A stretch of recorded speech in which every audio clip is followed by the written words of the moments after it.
Oh, wow. Love to the dragoons on the wall. Yeah. All right. You have an alchemical dragon. You have alchemy.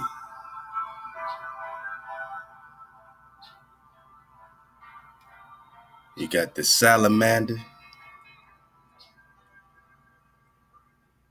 We're just talking alchemical symbolism and allegory. We got this before. Again, A-hop to my sister, Miss D in the Copper Color Awakening. Milwaukee, stand up. Been dropping this drop. Been dropping this drop. My sister's been dropping this dragon drop. My sister's been dropping this drop.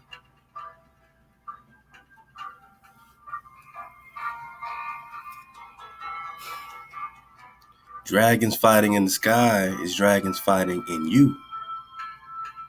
So don't think of dragons fighting in the sky as something outside of you, man. This is an alchemical process, man. Come on, we just surfing the wave. Let's talk a little science. Let's talk a little science, man. We get sciencey sometimes. Science drop. Let's go.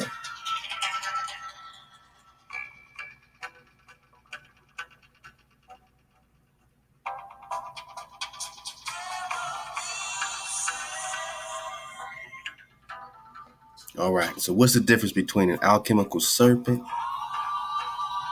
and an alchemical dragon?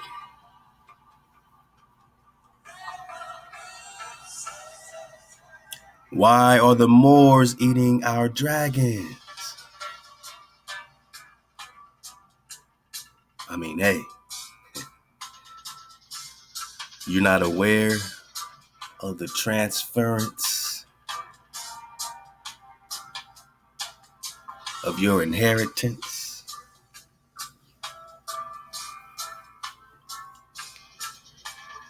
So since we know we're talking dragon, we know we're talking a snake, because this can't be dragon now. We know we're just talking snake.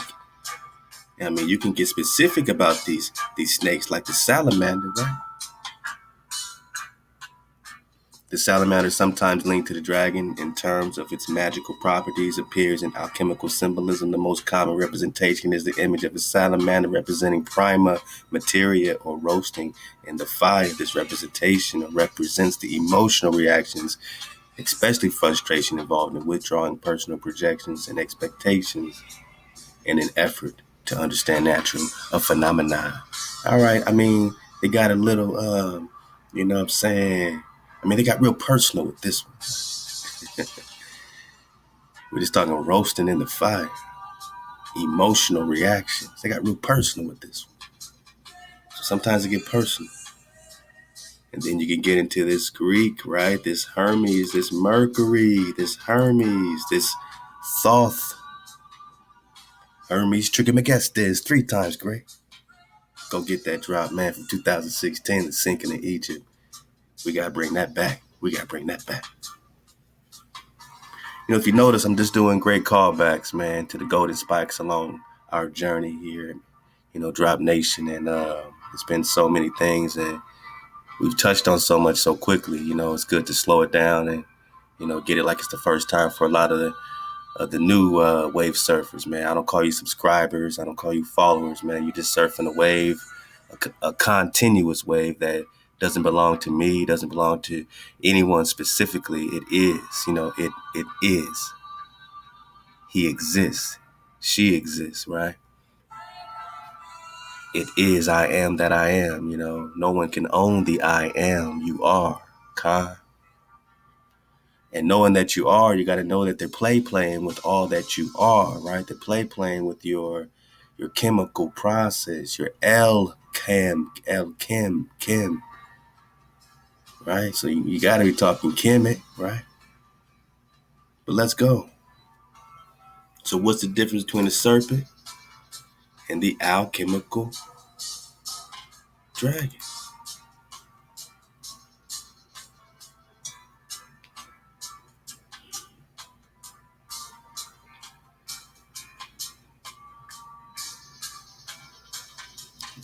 And we haven't really talked about the Ouroboros. I think we probably skipped it. Now, the Ouroboros, therefore, there are such sayings as take the head, but beware the tail. And unless the head has integrated the tail, the whole substance is nothing. The Ouroboros is an ancient symbol depicting an ancient Egyptian tomb such as Sethi the First. Because to the Egyptians, the snake that eats its own tail is considered the guardian of the underworld. So, to the Egyptians, they got this underworld connection with this energy, man. This underworld. Hold on, man. I'm on daddy daycare, man. I'm on daddy daycare. So, I'm going to have to, take a pause for the calls a couple times, man. Just, fall back, meditate, man. Vibrate. Actually, man, I'll be right back, man. Let's go. See, man, just like that, man. Just like that, man. To y'all, it's nothing. To y'all, it's nothing. To me, it's everything, man.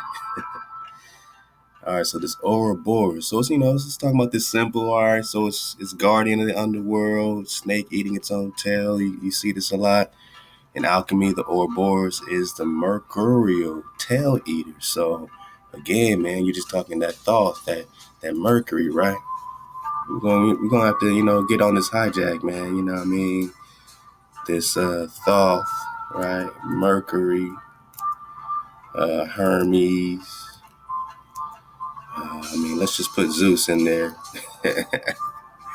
Let's just throw that out there. Mercury was the son of Zeus, Jupiter, and Maya. Thought is the son of Zeus. Yeah.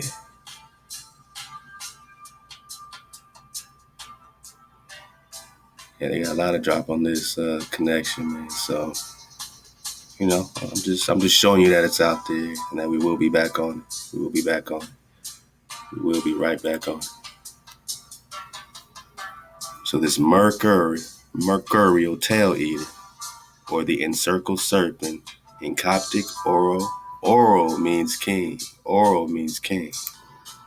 All right, so we got this symbol like a dragon. Like the dragon, the serpent can represent the philosophical Mercury. This philosophical Mercury, man. Who's the philosophical Mercury, man? Who's the philosophical Mercury, man? Okay, man. I'm literally, dodging the crying signs, man. My kid starts crying, man. I gotta, hey, it's all good, man. It's all good. We back. Yeah, man, y'all gotta understand, man, the dedication, man. All right, so yeah, obviously there's this, all this is the same, when you talk Mercury, when you talk thought, when you talk the thought, the mind, spell barrier. All right, so we dug on that. Just keep that in mind with all the Mercury talk, right? The philosophical Mercury. The sublimation or fertilization continues in some processes until the serpent has swallowed its own tail, and the chemical process ends where it begins. So it sounds like somebody got you in a loop, man. Thought, the mind, spell, right? And we put us in this slave vibration, man. So that's the loop, right? Then it starts again now. On one end, you could look at it that way, and then they're also replicating this eternal, immortal situation. But can they truly give immortality in the thought, the mind, spell, and the matrix? Or can they give an illusion of restarting and, this type of you can live forever, young forever, you know what I mean? Hove, young forever, hove forever, you know what I mean? Can they give an illusion of that? Is it the real thing? Is it the real living water? We're talking about the philosophical Mercury. The sublimation or fertilization continues in some processes until the serpent or the dragon has swallowed its own tail. So we're going to hear about, these Moors in Europe. Remember that Prester John and the Gypsies, discussing the Moors in Western Europe and how they were literally putting spells on our dragons to eat the dragons, of these particular tribes of people that control these particular, angelic guardians. Etheric heavenly bodies, right? Another understanding of this process is that the Ouroboros is where opposites are one. Now we're going to get into how they slay the dragon through alchemy, and this is part of the thought spell. So we dig on all this when we talk about, saying dragons fighting in the sky, because this is the fight within you. This is the alchemical process. If they're fighting in the sky, they're fighting in you, man. Gotta dodge the hijack within yourself, man. You gotta know yourself, man. You gotta conquer. You gotta be victorious over yourself, over the philosophical mercury in you. Opposites are one, right? You got the opposites in you. You gotta overcome, right? You gotta find the balance. The head and tail usually opposites meet, and there a flow is born. A flow is born, man. A flow, which is what the alchemists mean by the mystical or divine water, man. Okay, the meaningful flux of life. This particular symbolism hints at another truth, that the two opposites are secretly one and the same, because fire is put out by fire, or must be cooled by its own inner fire. We're starting to see where the real connection is, man. That while they're doing duality, the trick of the duality that thought is putting on them, the reality is that it's all one, right? So when we talk about being separate from each other, it's only an illusion of seclusion. It's only an illusion of separation, because secretly they are secretly one and the same. This is the foolery, right? This is the trick. This is the spell of this duality, of this break in the oneness. It's just a spell, because on that fifth dimension, man, it's all connected, right? It's all happening, all probabilities, right? Yeah, all right. In alchemy, the mercurial serpent devours itself in the fire water, just as destructive emotion has to burn itself out, devours itself in the what? Fire water. What they got us knockers on? This fire water. Come on, man. I can't make this shit up. So what's the difference between the dragon and the snake? Here's the difference quickly, right? Because we're getting it like it's the first time. The alchemical dragon represents the philosophical quicksilver. That's a whole other thing to dig on. Quicksilver. Unlike ordinary mercury. So the quicksilver is not the ordinary mercury. We're not talking thought. We're talking something unlike thought. When you're talking the real dragon, you're not talking mercury, because it's unlike this ordinary thing called mercury.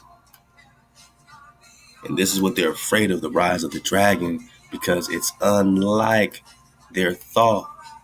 The philosophical quicksilver is a mysterious substance. Now it's a mystery, man, of unknown origin. So we're talking the creator. We know we're talking the creator. If it's unknown to the alchemist, then you're talking the creator. Mysterious substance of unknown origin. From this quicksilver, the living spirit, that Ruach, can be extracted. Why are they eating your dragons in Western Europe? Why are they eating you? Living spirit can be extracted from this so-called philosophical quicksilver. What are we really talking about? Because it's mysterious to them. It's of unknown origin to them. While the dragon does not represent this living spirit, well, come on, Hijack City. How can the dragon not represent this living Ruach when it is the vessel in which the Ruach is contained? So it has to represent the Ruach, living spirit, because it is the vessel which the spirit is contained. It at least represents it.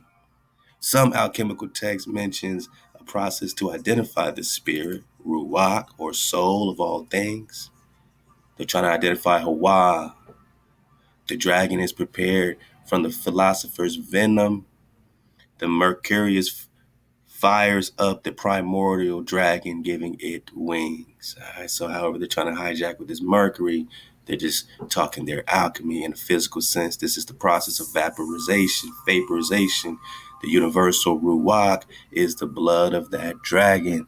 The Ruach is the blood. The Ruach is the blood. Huh? Why are they eating you? The dragon, as a fabulous winged being, symbolizes philosophical renewal, living water. Living water. You can't have dragon without the mem, without the mama. It's the renewal. Prester John's baptizing in the fountain of youth, and they are renewing their age back to 32. Everybody's looking for the fountain of renewal.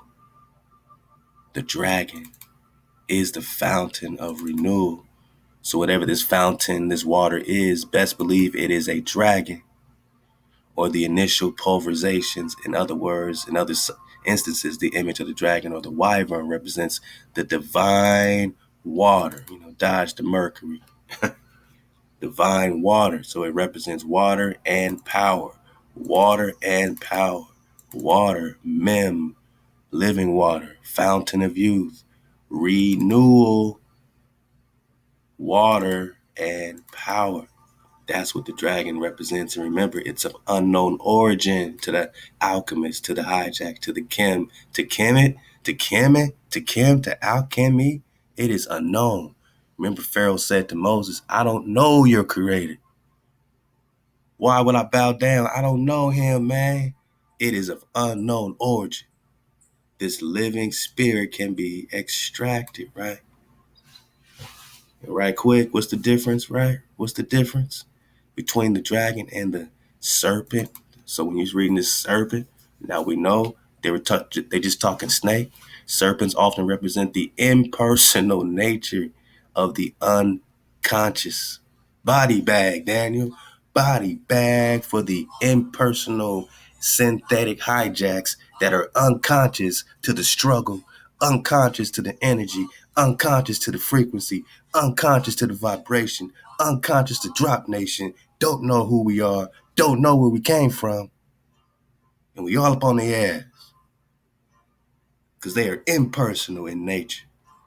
They don't feel us, man. They don't feel this shit, man. Impersonal nature of the unconscious.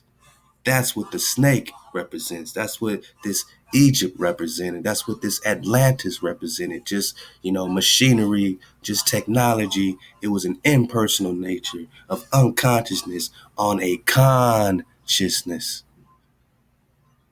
They were forcing an impersonal nature on us the same way they're doing today. Work, work, work. Money, money, money. Social media, impersonal nature of the unconscious. It represents impersonal nature of unconsciousness as it bursts into consciousness.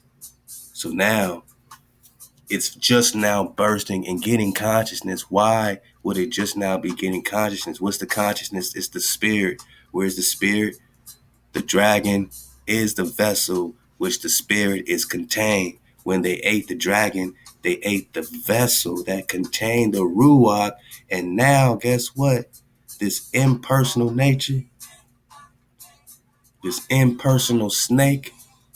Remember, the fox is the snake in the indigenous myths, right? Mythologies, the fox or the dog or the cynocephalus is the serpent.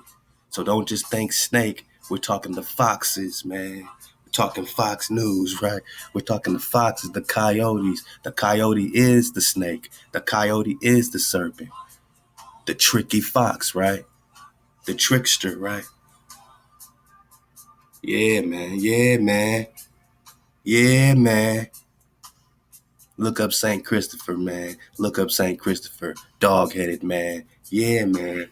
The fox is the serpent. And this fox represents this impersonal nature of unconsciousness. It's just bursting into consciousness because it just devoured you. It just devoured your vessel that contained your Ruach. The vessel in which the spirit is contained. I'm just talking about the dragon. Why are they eating the dragon in Western Europe? Come on, man. We're just doing this for the home team. We're just wrapping up this series to continue more water. Keep the water flowing, man. Hey, man. We over here just tap dancing in a way right now, man. Let's go. especially in mythology and dreaming when the act of Kanienshio. All right, this is very important right here. Something called Kanienshio, which we'll get, on the bottom. Is just this pairing of opposites. You know what I mean? So when they put this opposite on you, it slays your dragon. Now they try to act like, this opposite was a good thing, right? They tried to act like it was all good. It says the bringing together of opposites. What did it's a more and more war. So what do you think they did to you? What do you think these other Moors, right? What do you think they did to you? They brought your opposites on you. They created your opposites, and then they set them loose against you and made treaties with those creations that they created. I said they created your opposites, set them loose out from the other world to invade all these other areas where you're at, made treaties with them, and now they're all in the crux. The bringing together of opposites slayed the dragon. Because how do you slay the alchemical dragon? How do you slay the alchemical dragon? How do you slay the Naga? Only the act or the product of Kanienshio, the coming together of opposites, can slay the alchemical dragon, my Naga. Commonly written as mercurial dragon because you're in a Thothamon spell barrier. We dodge all their Christas, their Zeuses, their Muhammads. We dodge all their Thothisms, man. And we come together, man, and we do this for the creator only. And if you're down with that, cool. If you ain't, then guess what, man? Get down and lay down, man. Get with it or get left on, man. Because we rising. The dragon is rising, man. When I talk dragon, I'm talking about seeing clearly. I'm talking about the water.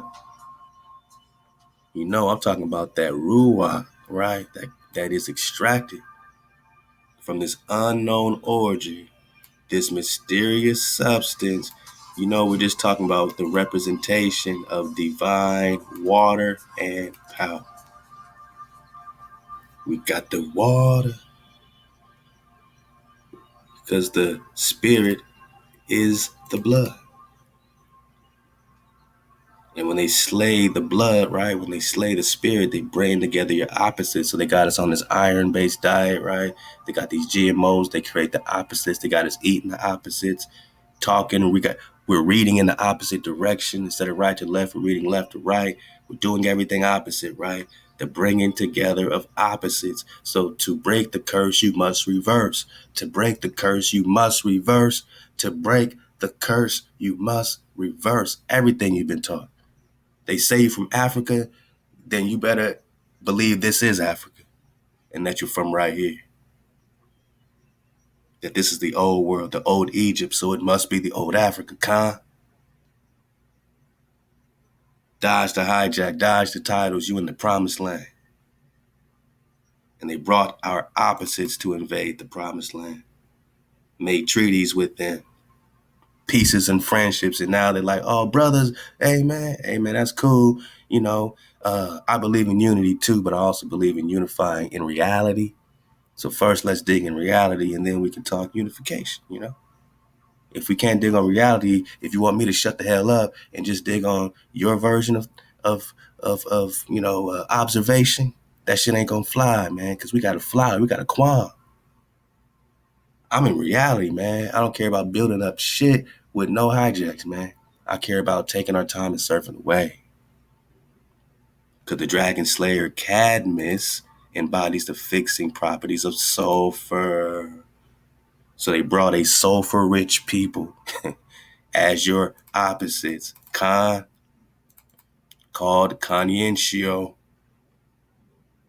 Both the moisture of the sulfur must be removed to stop the process represented by the dragon. The moisture and sulfur must be removed to stop the process represented by the dragon. Wow. Man, I mean, are they giving us some drop on how to stop this hijack process, man? We're just talking again about the snake or the serpent or the fox, right? The impersonal nature. The tricky fox is impersonal, right? Unconscious, but now getting consciousness, especially in mythology and dreaming, when the act of conscientio, the bringing together of opposites, occurs. The serpent, the trickster, is frequently part of the symbolism because it's the trickster. The trickster is bringing your opposite to slay you. This is especially true when representing androgyny, i.e. image of unifying king and queen as a single androgynous god, might also have both holding a serpent. Mm-hmm. Yeah, man. Yeah, so this is all about that trickster, right? So that's why when the scripture says serpent, you got to know if they're talking about this trickster here or they just talking about dragon. And that's when you start to see clearly a process to identify the spirit or soul of all things. What's the spirit or soul of all things? Come on, let's say it together. Wow. Yeah, the breath of security. Our frame and our shape, but that's the spirit of all things. So some alchemical text mentions a process to identify the creator. The dragon is prepared from the philosopher's venom. Prepared, right? So now you got someone preparing the flesh of these dragons, right? The flesh of the dragon. So how's it being prepared, man? How's this dragon being prepared, man? Just pull this link up. If you remember it, man, we're just talking, real spill documentation. This is a document called Prester John and the Gypsies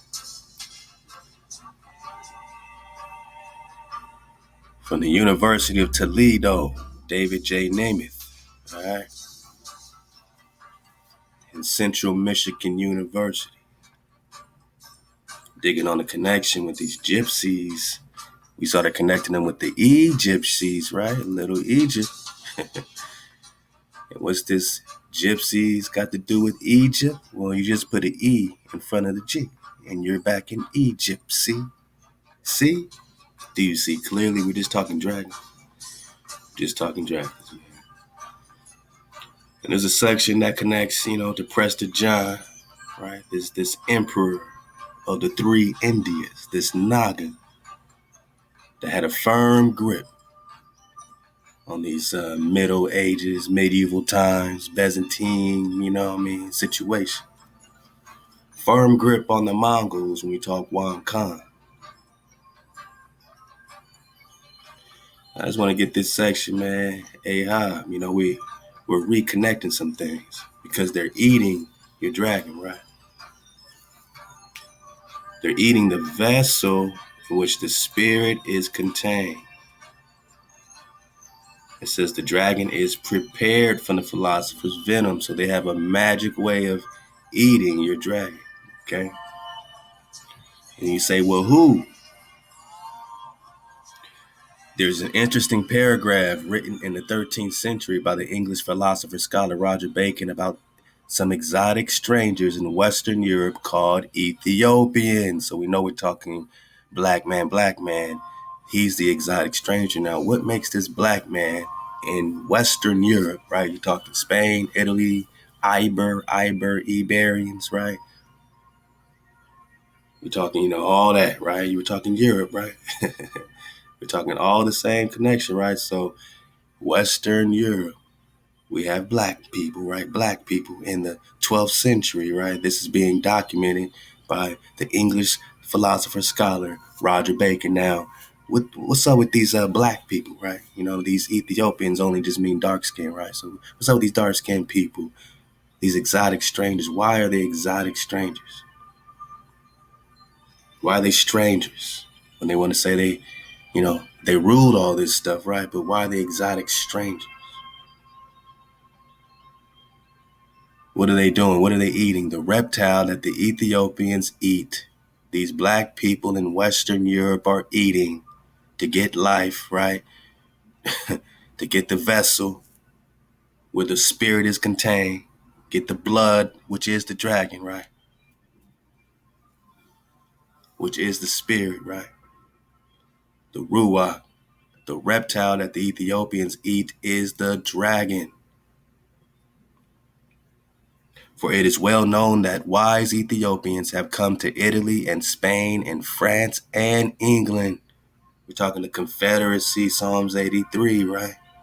And those countries of the Christians where there are good flying dragons. So they're talking about slaying your dragons. You got these whites, they're white knights trying to slay the dragons. And then you got the black knights slaying the dragons like St. George, right? Or Genghis Khan when he so-called slayed Prester John, or this dragon frequency that he's up against. He slayed the dragon, right? These so-called Christians, now we're talking the Hebrews, where there are good flying dragons, and that by occult arts which they possess, they drive the dragons out of their caves. They drive the dragons out of their caves, and they have an art of preparing their flesh. I can't make this shit up. Alchemical dragon. The dragon is prepared from the philosopher's venom. They have a way of preparing the flesh, right, from the philosopher's venom. They have a way of preparing their flesh, ... from the philosopher's venom. That's how they prepare it when they do alchemy to slay your dragon. Remember, they brought the opposite on you, Kanienshio, to slay the dragon. In America, they brought the opposite. They have an art of preparing their flesh, and they partake of it against accidents of old age. So it reverses their accidents of old age. It reverses their old age. It reverses their old age. We're just talking about renewal. Symbolizes philosophical renewal. The universal spirit is the blood of that dragon. They're trying to get the universal life by eating and preparing the dragons with or from the philosopher's venom.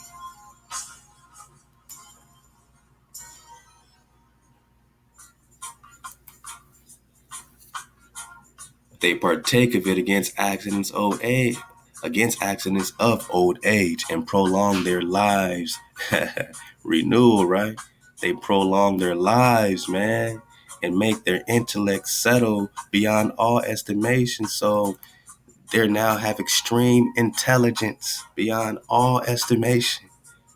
They got extreme intelligence and prolong their lives. We're talking about the alchemical dragon. That is the so-called Negro that is asleep today. When they talk Kundalini rising, they're talking about this dragon frequency that they can't represent it in this matrix because it's unlike ordinary mercury. It is a mysterious substance of unknown origin, my naga.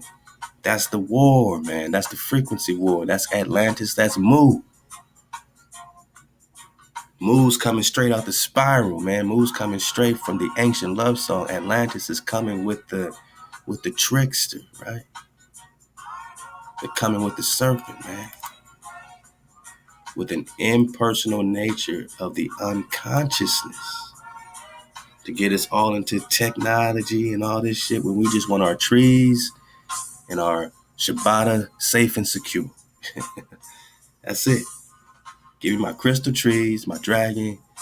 Just give me my things, man. Just give me my things back. Because the dragon is rising. Quam, Drakan. The dragon, as a fabulous winged being, symbolizes philosophical renewal. So they partake of it against accidents of old age and prolong their lives. And they make their intellects settle beyond all estimation. It is not necessary to speculate here that these so-called Ethiopians, these black people, right? These Moors, right? Moorish, great-ish, were in fact gypsies or Egyptsies. Remember, with permission of the Pharaoh, right? They can move around on their map of Amexem. You know, they can move around with permission of the Pharaoh. They are connected back to the power of Egyptians, but only to comment on the surprising amicable attitude of the Western Europe towards these Egyptians, because they were one confederacy, like strangers in the midst of the 13th century. They're prevailing. So this is the Genghis Khan invasion. So now you got the Batu Khans, right? Now you got this Khan takeover. The prevailing attitude seems to be one of awe and respect. This is a Khan takeover, a confederacy that's eating your dragons, right? And we know that this is generally how the gypsies were perceived and treated on their first arrivals or verified arrivals in Western Europe in the late 14th century. This is all about the hijack of the Naga, the Negro, right? To explain part of the reasons why gypsies were well regarded and well treated on the first arrival. Now you got to get into Genghis Khan, which means what? We can now turn our discussion of Prester John. We can now turn to a discussion of Prester John and his legend. Now we get into Prester John, right? Because now we have to connect this Dracan frequency that's getting devoured, that's getting hijacked by the by these mercurial waters.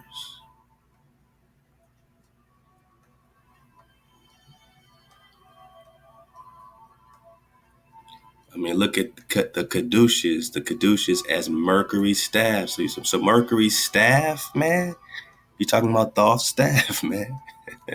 Remember, he raised his staff to put a slave vibration on us, right?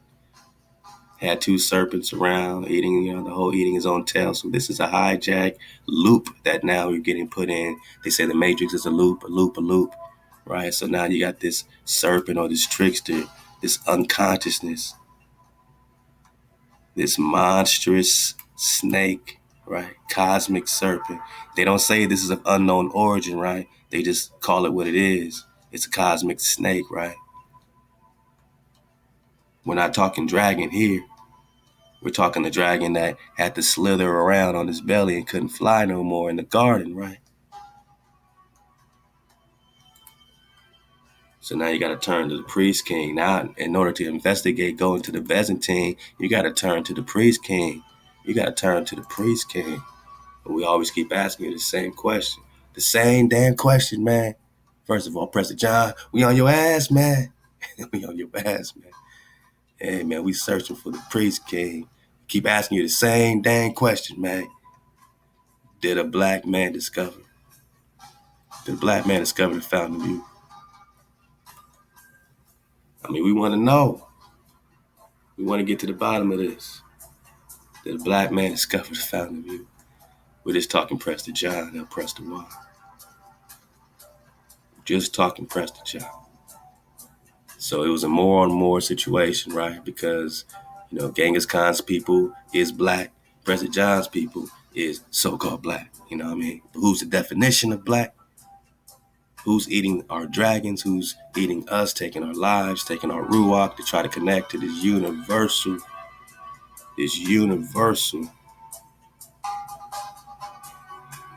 what they call it? The universal spirit is the blood of that dragon. And now we got black people, right? They go get these good flying dragons that by occult art, so they do spells, they do trickery, they do spells, right? Which they possess. They drive the dragons out of their caves, out of their holes, man, out of their caves, out their volcanoes, you know what I mean? And they have an art of preparing their flesh. Now, Roger Bacon goes way deeper, man, when you search his documents, exactly how they did it. I mean, we got one document saying that how they had to put a spell on it and then fly it hella high real fast to loosen its flesh. And then they had to do all kind of other stuff, man. So by occult arts, which they possess, they drive the dragons out of their caves, and they have an art of preparing their flesh. And they partake of it against accidents of old age, man. So they reverse their lives. So we're just talking Dracan. We're just talking dragon frequency. I mean, hey, man, at the end of the day, we're talking dragons fighting in the pond of Cuzco. Yeah, man, we're talking dragon fighting in the sky, right? I keep meaning to get more of this, man. So I'm just gonna, continue it right now. Dragons fighting in the sky are dragons fighting within you. You dig? That's why we had to dig on the alchemy. Now we can, have a dragonfly perspective when digging on everything outside of us, so-called in the sky. All right. It is well documented that comets were and are to this day associated with and parcel with dragons of Eastern lore. So it's well documented that they've been connecting the dragon with the comet, right? Chinese historical records of 540 AD say dragons fought in the pond of the Cuzco. They went westward in the places they passed, all the trees were broken. This is a perfect description of the Tunguska impact of 1908 AD. The western direction of these dragons took can be used to verify whether these were comet fragment impacts and are indeed related to the comet Enki and the torrid meteors stream. So this got everything to do with, very specific dragons, and one of them they call an Enki. You dig? Now connect this with the Babylonian or Sumerian traditions and all that, and you're just talking dragons fighting in the sky, dragons fighting within you.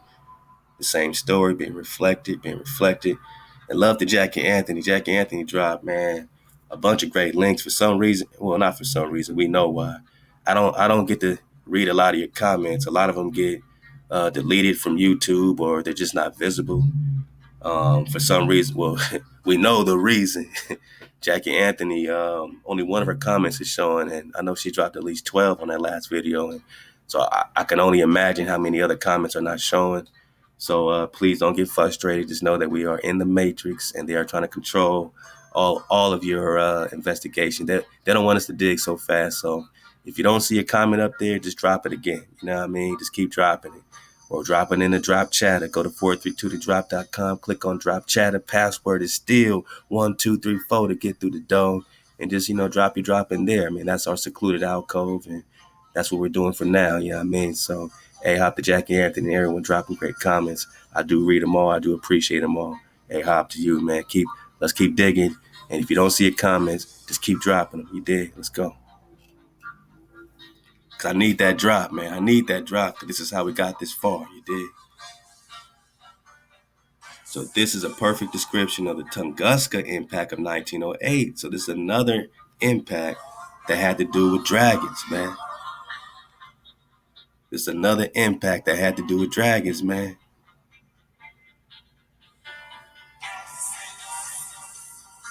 Now it says, by coincidence, at this same time in history rises the legend of Western Europe, with the stories of fire-breathing dragons advancing on the west from the east, thwarted by saintly knights.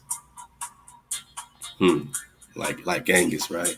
Going forth to meet them in battle and heroically saving Europe. Westwardly, let's go. So we got a westward direction. This Tunguska impact of 1908. All right, that's a whole nother thing to dig on. That's why we keep having, all right, let me do part 2, let me do part 3, let me do part 4, because it's something that pops out. And I'm like, damn, I really want to cover that. I've been trying to cover this, so let me just read it, man. All right. So there's a westward direction of these dragons. All right, so it can be used to verify whether these comet fragment impacts are indeed related to comet Enki, right, and the torrid meteor, the dragon stream, right? All these dragons. By coincidence, at the same time in history rises the legend of the Western Europe, with the stories of fire-breathing dragons advancing on the west from the east, thwarted by saintly knights going forth, meeting them in battle, heroically saving Europe. So you see how the story's flipped to save Europe, right? Bryant and his colleagues deduced that Central and Eastern Asia was devastated by a series of impacts. This would have forced mass migrations of whole Asian communities and nations on a westward migration, looking for suitable lands. Again, I'm reading The Way of Melchizedek by Thomas L. Cossette. Cossette. All right, so dig on it. I'm trying to get a full PDF of this too. They blocking us. They blocking all these pages. So we're talking dragons moving in the sky, right? Fighting in the sky, right? As they move west, they displace nation after nation, forcing them westward into the Roman Empire, triggering what we now know as the barbarian invasion that eventually brought the demise of Rome. So were these dragons against the hijack, breaking down Rome? Or is this a plague, on the people? Remember Hawaii in the Book of Numbers sent fiery serpents on the people, fire-breathing dragons on the people. It could be either way, right? I mean, we got more digging to do. Bryant and his colleagues surmised that a type of nuclear winter took place. Remember, I kept saying these cold fronts, these extreme cold fronts happen whenever, something happens to us. Dealing with these dragons, man. Either it's blessing us or it's working against us, just like Satan, right? They call it Leviathan Satan. So we know this red dragon, right? This Satan, right? But check it, the dragon can curse you, right? Satan can curse you, right? Or, saying connect all these negative portals on your ass. If you are in the frequency of chaos, then this Satan frequency has power over you, right? Underneath the firmament, he has power, right? Above the firmament, beyond that light, that thought can't see past that light. In the emerald tablets, he can't see past that greater light. He calls it the greater light. That's Hawa. The unknown origin is representative of the greater light that thought can't see beyond in the emerald tablets. This is wow, they can't understand it, man. You know why, man? You know why they can't understand you? You know why these synthetics, even when they look like you, they still synthetics? You know why? Because they have an impersonal nature of the unconscious. And they're trying to get consciousness. They're trying to burst into consciousness. They're trying to burst into consciousness, man. They're trying to burst into consciousness. The active conjuncio, right? The bringing together of opposites is how they do it, to bring you down in order to slay the dragon, slaying the alchemical dragon. Conjuncio, bringing together of opposites. Now we got this sulfuric issue, right? We're just talking Exodus. The bringing together of opposites. Who brought the opposites? The same ones that are preparing the flesh of your dragons to partake of it against accidents of old age and prolonging their lives, man. Getting more intellect, man. They're the ones, man, rocking with Thoth, man. To slay our dragons, to create our opposites. Because surely if we're talking about occult arts, then you're also talking just like the Sefer Yetzirah about the creations of these golems. But, you can create a golem righteously and you can do a hijack golem. And this is the hijack golem situation. We're in the creation of opposites. Now we're, at least in the illusion, they have the power, right, in the illusion. But when you see clearly, you realize that these same Ethiopians, man, might still be in power, man. And they're using these other, opposites as straw men, right?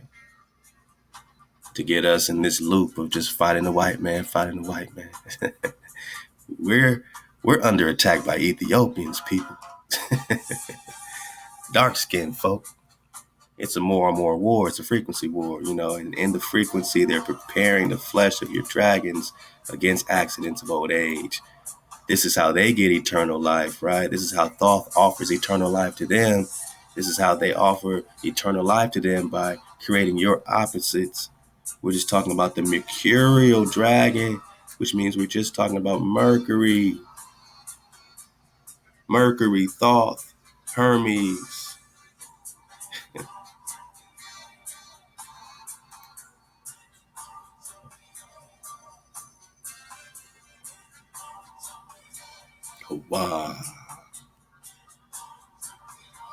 Wow. Wow. The son of Zeus. Wow. We're talking Mercury, right?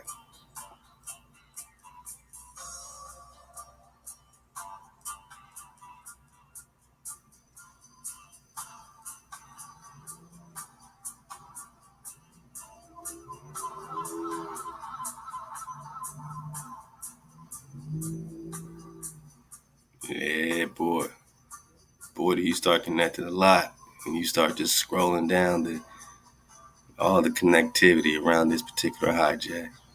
All the ways, right? This cunningness, this trickster, right? This cunning trickster, right? This Hermes.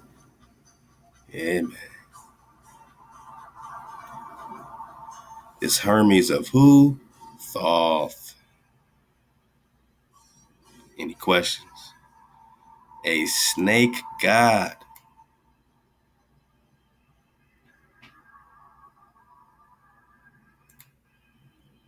Are we talking dragon? Are we talking an unknown origin or something we know? Something we know. Something we know. This cosmic snake, right? They call it a cosmic snake because the cosmos is where Thoth resides, right? This heaven, but this heaven's not high enough to see past the greater light. He's just the cosmic, the cosmic serpent. Is everything and nothing at the same time. So he's hijacking the number 9, right? He's hijacking number 9 to create his loop. We're talking Mercury, right? We're talking a monstrous snake when you talk the alchemical serpent. We're not talking dragon, right? We're not talking the living spirit, the vessel where the spirit is contained, right? We're not talking the water and power, the divine water and power. No, nah. No, no. No, no. You're talking monstrous snake. You're talking Thoth, the trickster, the cunning, right? Snake guy, right? Thoth, right? Body bag, right? I need y'all to say it with me. I need y'all to say it with me. I need y'all to say it with me, man. On the count of 3, man. Y'all ready, man? Y'all ready to do this, man? Hold up, man. Let me get the right one. I don't want images, man. I want the real thing. Let me get this one, man. Y'all ready to say it with me, man? Come on, man. Is you ready to say it with me, man? Everybody together. Hyborian. Hyborian War. Yeah, it's a cool little reality simulation, they call it, right? We still got a lot to dig on. They call it a reality simulation made in Arizona, so they're connected to this gamer situation. But just look at this shit and you know it's not a game, right? You got the Amazon. Hold on, let's back up. You got it. This is all the new world, right? And this is the other world, right? You got Africa over here, but it doesn't look like anything to do with Africa when you look at it. It's the Vindia. It's just another India, right? Now you come over and notice it's connected right here at the Black Lands, right? The Black Lands.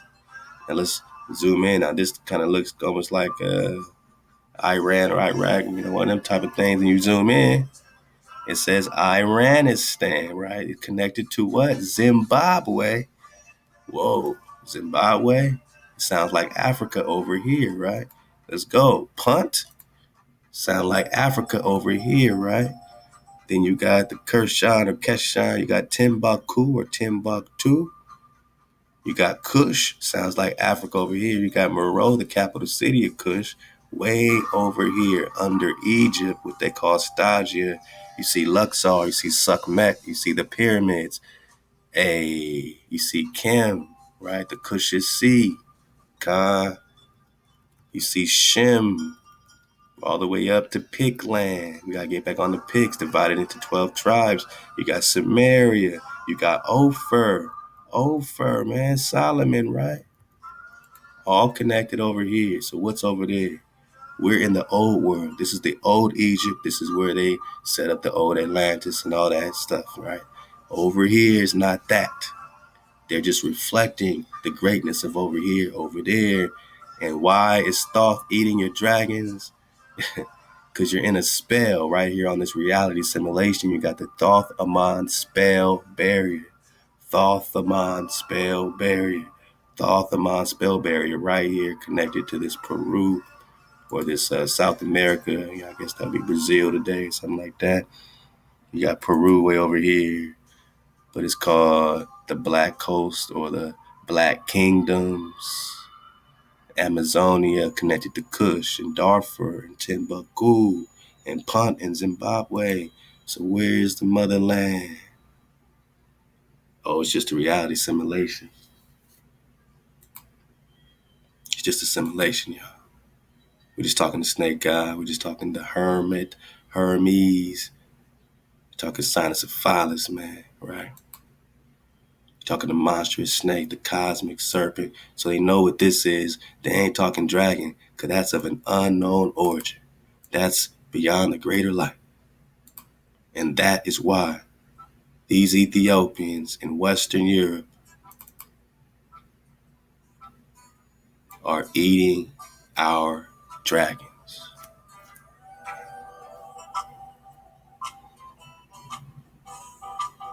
Creating our opposites. It's a frequency war. And we on the war path. And the price is going up. It's going up on this hijack.